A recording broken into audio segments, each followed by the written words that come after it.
We have been informed that Stan Gertis has another event this evening in the district. He is in Caldwell, Texas tonight from 5:30 to 6:30.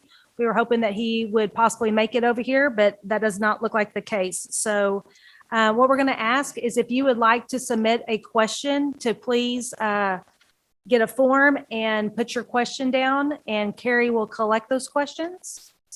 And we will let Judge Stone make some opening remarks about the forum.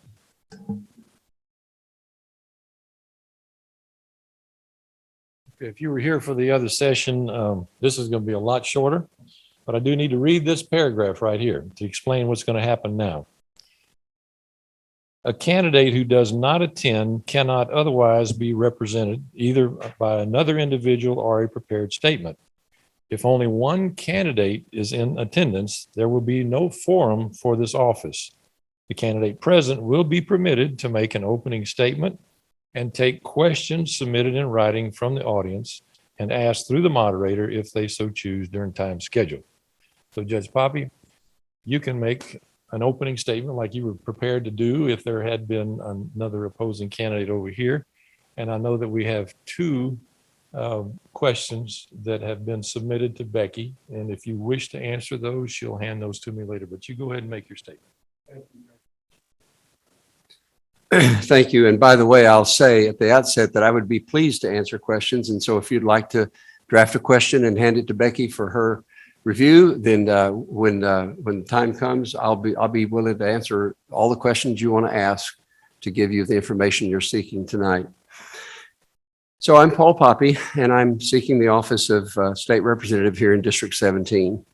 You don't need a long introduction from me because I know most of you by name in this room, and all of you probably know me at least by reputation.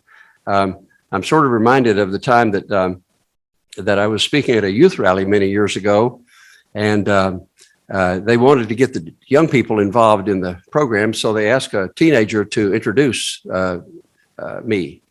And so he walked up to the podium and he had something written on a couple of business-sized cards. This was years ago, back in the 80s. He says, "It says on this card here that this audience needs no introduction to Paul Pape."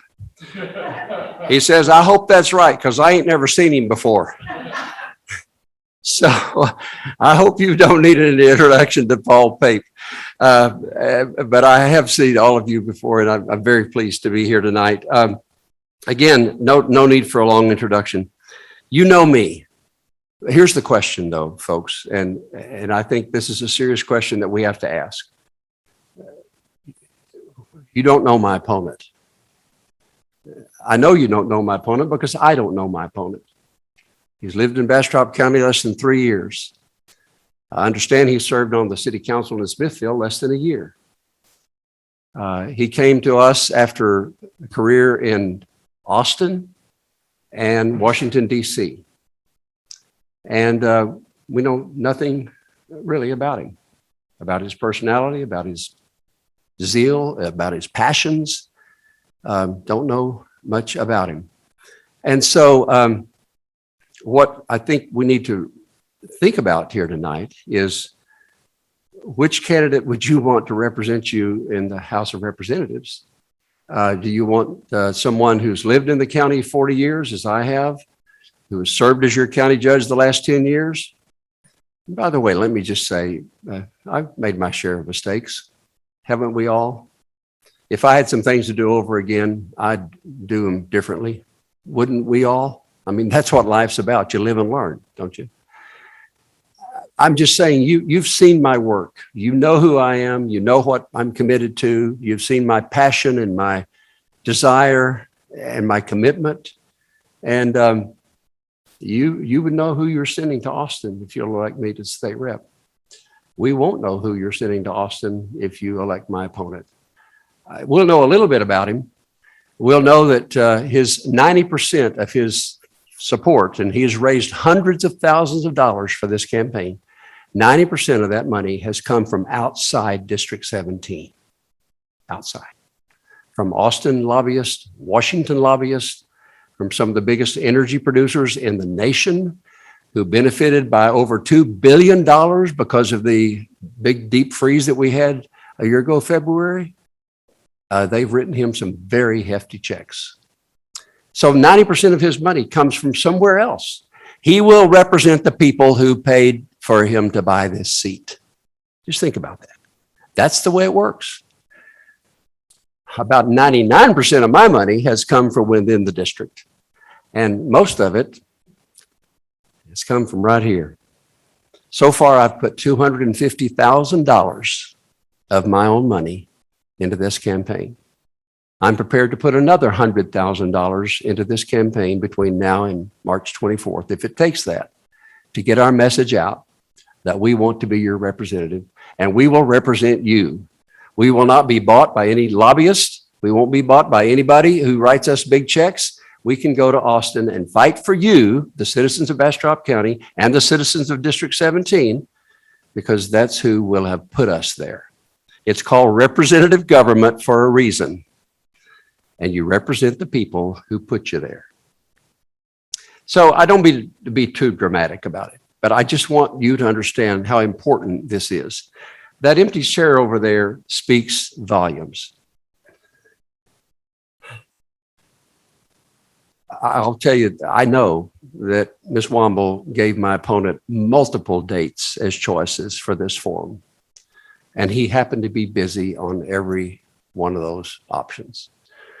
But if today's notice that I got from the Republican Party in Caldwell and Burleson County's indication, his busyness is really not an obligation at all.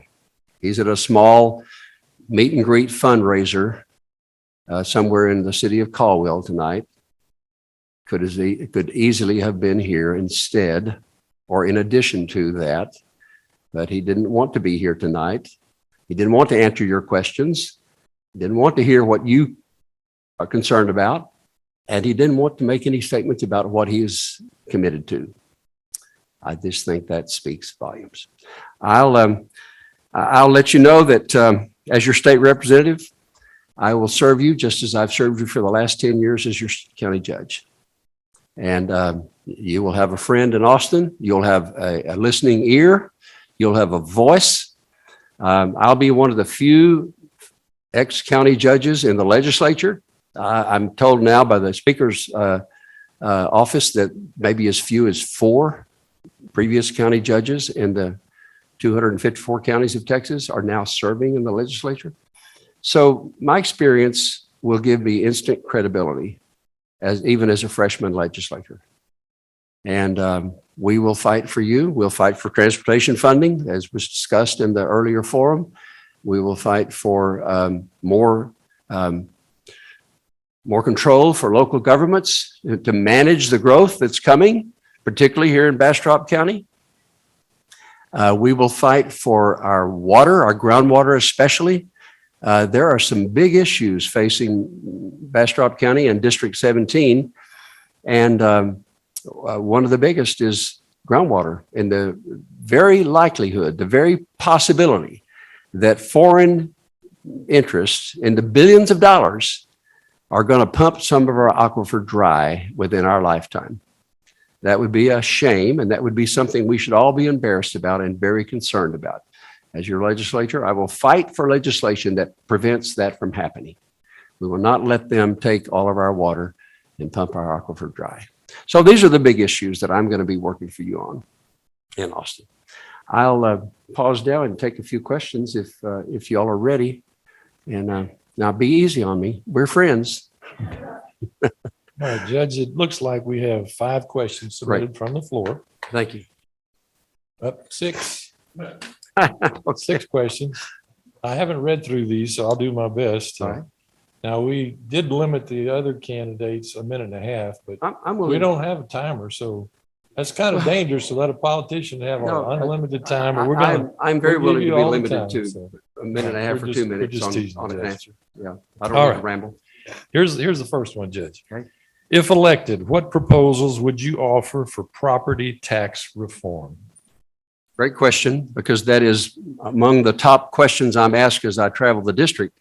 Property taxes are a burden in Bastrop, in Texas, because we have no state income tax.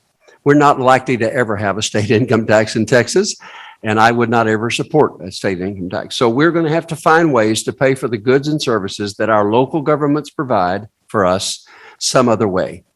Up until now, it's been pretty much on the shoulder of local property owners. One way that we could help relieve that burden has already been proven to be effective. A couple of sessions ago, proposal was made to reduce the obligation on behalf of the local taxpayer and increase the state's contribution to the funding of our public schools. And I believe there's a 14-cent reduction in 1 year on our local property taxes that were dedicated to public schools. The state added a little bit more. But the balance is still not there. We need to continue for the state to do more to fund public education so that the local taxpayer can do less in that regard. 66%, according to my statistics, I heard others say in the 60s, 66% of your taxes, of your tax bill, will go to support our public education system. That's huge. If we don't fix that, then nothing else that your county judge does or anybody else does is going to make much difference in your tax bill. So we've got to find ways to be more creative. The state resource fund, the rainy day fund, has a balance of about $12 billion in it right now. There's money there to use to equalize more of the obligations of the state for funding public education and therefore less on the local property owner. Okay, very good, Judd. Here's another question. What committees are you hoping to be assigned to as a freshman legislator, and how will you use that committee assignment or committee assignments to support Bastrop County? Yes, sir. I'm very interested in being on the Natural Resources Committee because it's the committee that will hear bills regarding groundwater in District 17 and throughout the state of Texas. Groundwater is job one for me. As many of you know, I was raised on the high plains, actually just over in the Mexico line. I went to school at West Texas State, or West Texas A&M now, university up in Canyon. And my life growing up was centered around agriculture. And there's an aquifer up there called the Ogallala Aquifer. You may have heard about it if you watched Lonesome Dove. It was mentioned there because there's an Ogallala, Nebraska. That aquifer has been overharvested for now 70 years, and parts of it have now been pumped dry. It cannot support a water well, even sitting on the bottom of the aquifer.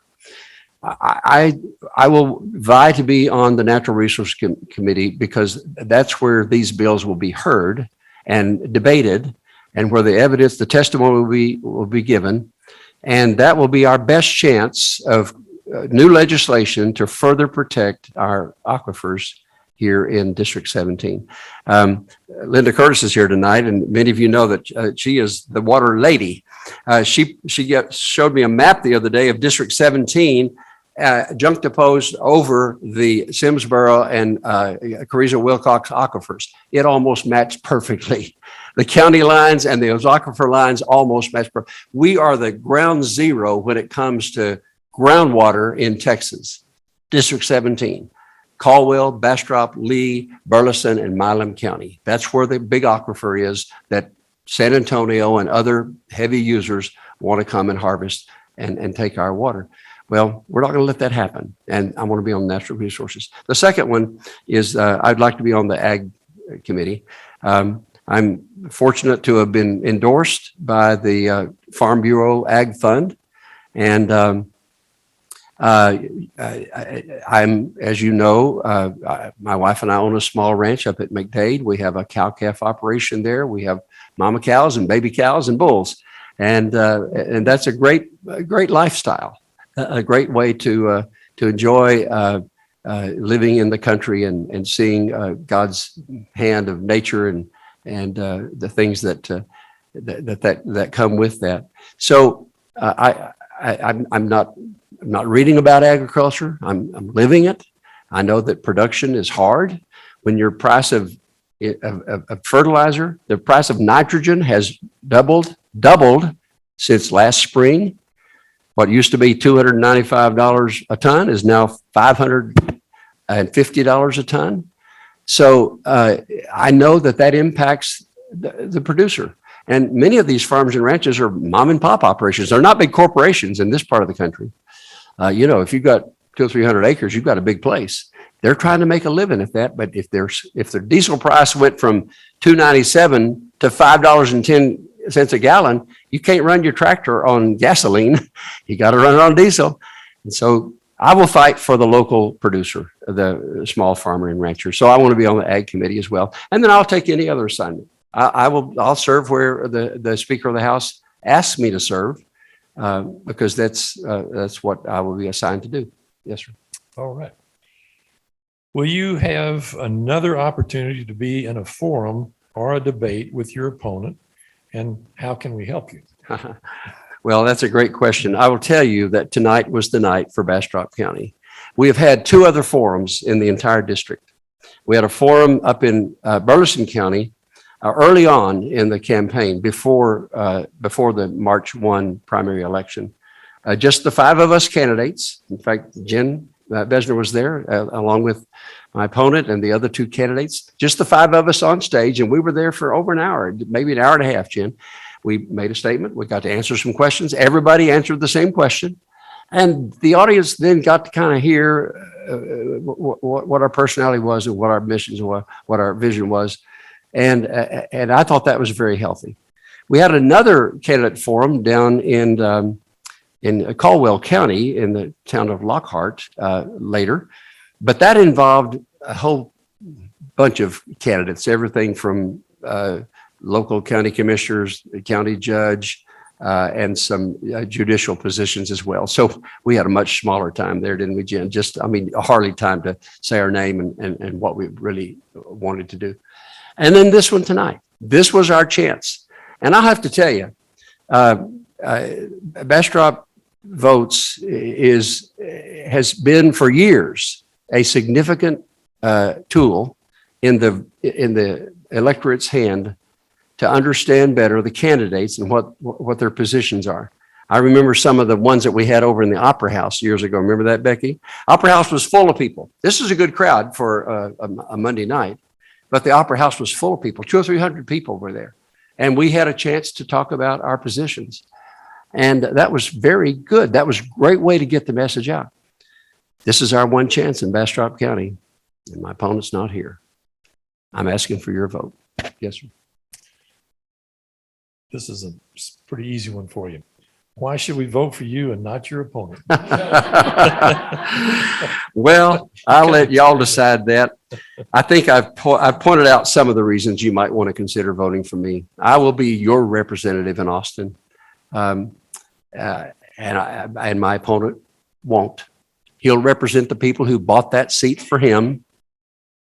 I hate to say that. The sound of that makes me sick. But if he's elected, he will have to represent the people who bought that seat for him. You think about that.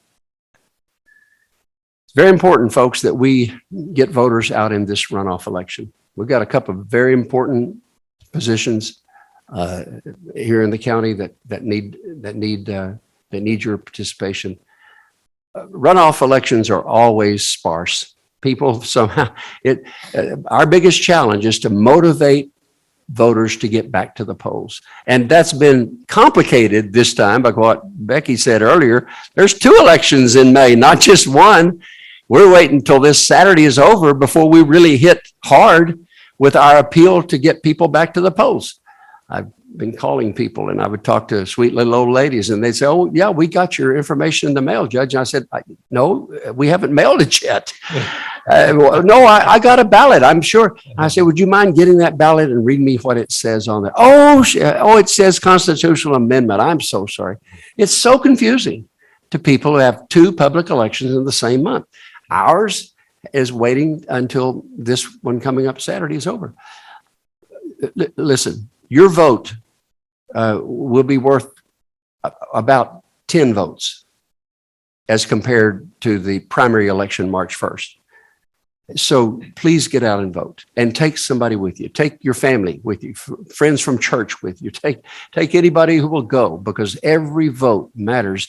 And let's don't let somebody steal this election with high dollar financing out of Austin and Washington, D.C. Please don't let that happen.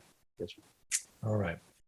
What is your understanding of the provision for cities to grow, given that involuntary annexation is no longer available? yeah. Well, that's a long story, because of those of you who've been around here as long as I do, remember why cities no longer have the authority to grow as they need to. It started in 1985 when the city of Austin announced on a Saturday morning that they were going to annex a triple leapfrog annexation all the way down the Colorado River, right up to the city limits of the city of Bastrop. I happened to be president of the board of realtors that year, and my phone began to ring off the wall. And we got a team of folks together, including everybody that cared. And I mean, it was a big team, lawyers and realtors and title people and citizens and ranchers and farmers and developers. Nobody wanted to be under the thumb of the city of Austin's annexation rules. And so we fought them off, and we fought them off all the way to the county line. Because of that, it wasn't long before Senator Gonzalo Barrientos, who's from here, introduced some legislation in the Senate, and our state representative, who was Robbie Cook at the time, introduced some legislation there that began to limit the city of Austin's ability to do these leapfrog annexations. And what it's come to now is that cities can't annex property without the landowner's consent. There might be some very unique situations in which, if it's already in the ETJ and the city had already invested funds to extend utilities, there might be some allowance there. But generally, cities are pretty much surrounded. They can't move, can't grow. Well, you know, every excess has its evils. It's just as evil to let cities annex without being checked, and it's just as bad to not let cities annex at all. So there needs to be some middle ground. And that's, as your legislature, I'll be looking for middle ground. I'm sick and tired of partisan politics and politics that try to win by making everybody else lose. Let's see how far left or how far right we can get. And if we're on one of those extremes or the other, we're not going to talk about the issues anymore. We're going to talk about our opponent on the other end of the gamut. No, that's not the way public service is designed to be. We ought to be talking about the issues and finding compromise, middle ground that works for everybody. So I will ask the legislature to consider the possibility that growing cities such as Bastrop and such as Elgin ought to have the right for limited annexation under special conditions so that they will have a chance to grow. Now, I will say this before I leave the question, because it's a great question, and the mayor knows what I'm talking about. One of the biggest disincentives for cities to grow is that co-ops and other electric providers cannot be forced to give up their service area when a city takes in new property. Aqua has been pretty willing to negotiate about that, and I think they've worked out some deals with the city as they move to the west. But the electric provider is big incentive to take in new territory, because as we know, electricity is sometimes a profit center for a municipality, and water and wastewater are not so much a profit center. So we're going to be talking about some issues that are not going to be popular with some people, because they like having, protecting their territory. I'm just saying that these are the kinds of things that we've got to be willing to discuss and listen to both sides of the issue and find middle ground, find compromise that serves everybody, including you, the voter. That's what I'll be doing as your state rep. All right. This is the last one, Judge. All right. What is your best vision for District 17, and how will you help all of your constituents to become engaged in our democracy? Well, District 17 has changed this year. As you know, the redistricting after the census dropped off two counties down to the south, Karnes and Gonzales, Those are more oil producers and gas producers down in the Eagle Ford Shale, and picked up 2 counties to the northeast, Karnes, picked up Milam and Burleson. Those are more like us. They're agriculture based. They bump up against the growing area around Bryan College Station, biggest university in the state and maybe the country, and with a lot of development pressure coming across the Brazos River. Just like we bump up against Travis County, the fastest growing economy in the United States, and we are now experiencing that development pressure coming our way. So now District 17 sort of has this caught in the middle feeling about it. We know that growth is coming from both directions, and we need to have the tools that were talked about earlier, need to have the tools to manage that growth and to have the infrastructure in place to support that growth.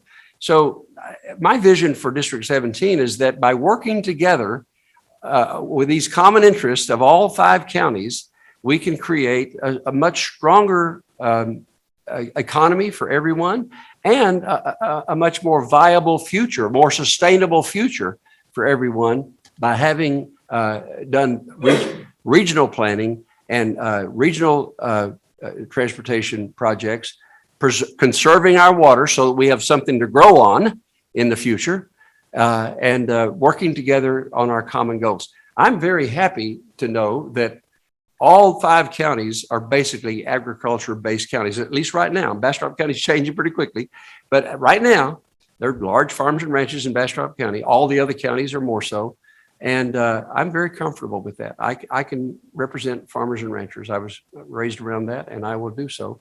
So that's my vision for the district. I'll end with this. It's a little tidbit of knowledge that John Cyrier gave me, which I think hits the nail on the head. He said, Judge, when you get to Austin, it won't be about Democrat versus Republican. The battle will be about urban versus rural. That's where the battle is. And that's why you need to send the guy you know, and most of you trust, to Austin to fight for you. Because without that kind of commitment and that kind of credibility and that kind of voice, we will lose that discussion with urbanites, because there's a bunch more of them than there are of us. Absolutely. Judge, thank you for those comments. Let's You're give welcome. Judge a round of Well, applause. thank you very much. Been my pleasure. And one other person that needs a round of applause who had the initiative to do Bastrop votes, that's Becky Womble. Yeah, Thank that's you. right.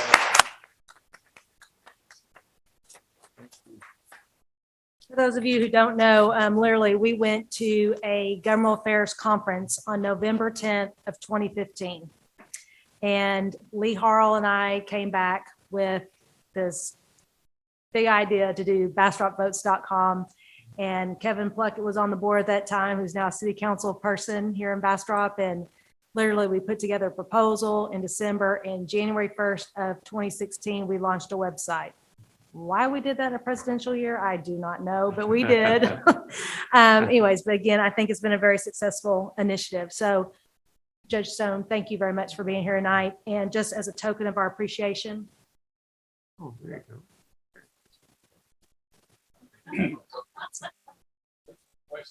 Right. I'll get out of this chair. For those of you who don't know, in 2021, we didn't do any forums in 2020 for obvious reasons, but in 2021, we did several. And he was very gracious to do that all the way from Colorado at times and help us do that virtually. So that's long overdue. So thank you for helping us. Yes. And again, I got to thank Corbin back there on the camera and stuff for all he's doing and making us look so good. And again, thank you for being here tonight. I know it's been a long day. Most of you have probably worked an 8-hour day, but we appreciate you coming and getting more knowledge about people that are running for elected office. So you have a safe trip home, and thank you for being here tonight.